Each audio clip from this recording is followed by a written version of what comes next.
अपने देखने और सुनने वालों को खालिद मुस्तफ़ा का सलाम।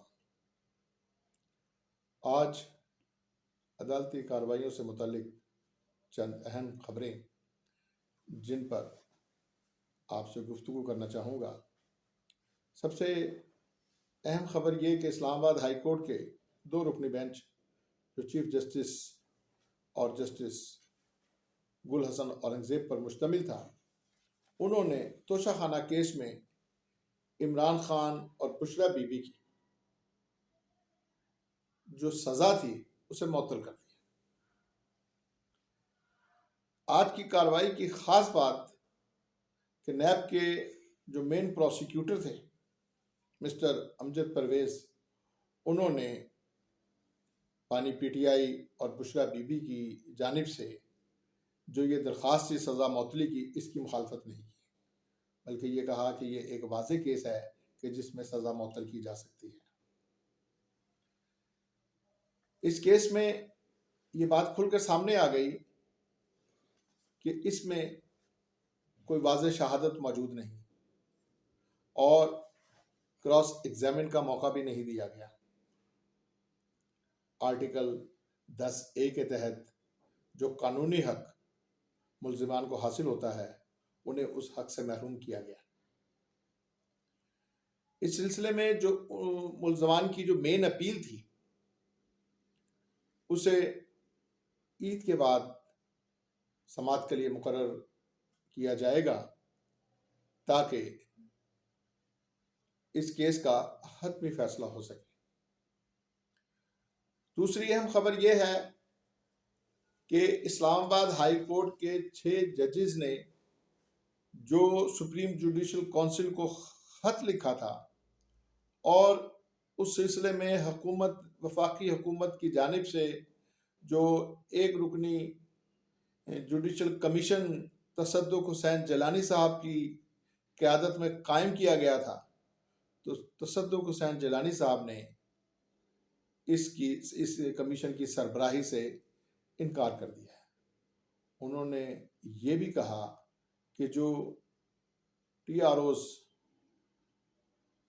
इस खत के बारे में या इस इल्ज़ामात के बारे में जो बनाए गए हैं, वो हक़ाइक़ के बिल्कुल बरअक्स हैं। लिहाजा उन्होंने ये भी कहा कि मैं अगर इस कमीशन की सरबराही करके कोई इंक्वायरी करता हूं तो ये अदालत की तौहीन होगी। ये जस्टिस तसद्दुक हुसैन जलानी का एक ऐसा कदम है कि उन्होंने कोयले की दलाली में अपना मुंह काला होने से बचा लिया।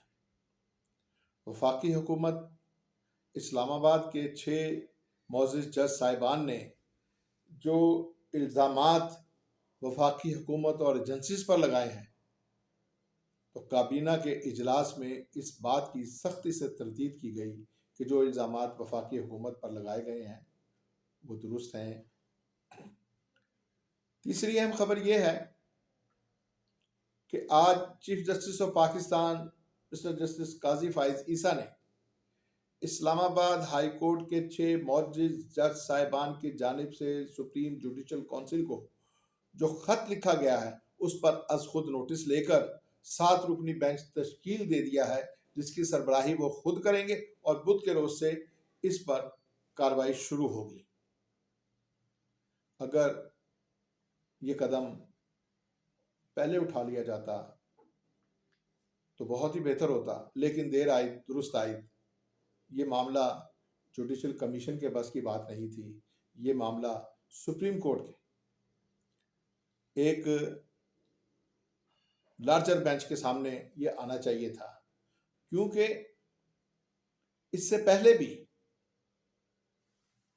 जो जस्टिस काजी फाइज ईसा के खिलाफ शिकायत वफाकी हुकूमत ने इमरान खान के दौर में आई थी, तो उसमें भी जस्टिस काजी फाइज ईसा ने सुप्रीम कोर्ट से रुजू किया था और सुप्रीम कोर्ट के एक बड़े बेंच ने उनको तमाम इल्जामात से बरी किया था। लिहाजा उम्मीद की जा सकती है कि मौजूदा सुप्रीम कोर्ट एजेंसियों और वफाकी हुकूमत की बढ़ती हुई दखल अंदाजी, जो कि अदालती निज़ाम में अरसा दराज से होती चली आ रही है, उसको रोकने के कुछ इक़दाम हो जाएं। अपना ख्याल रखिएगा। अल्लाह हाफ़िज़।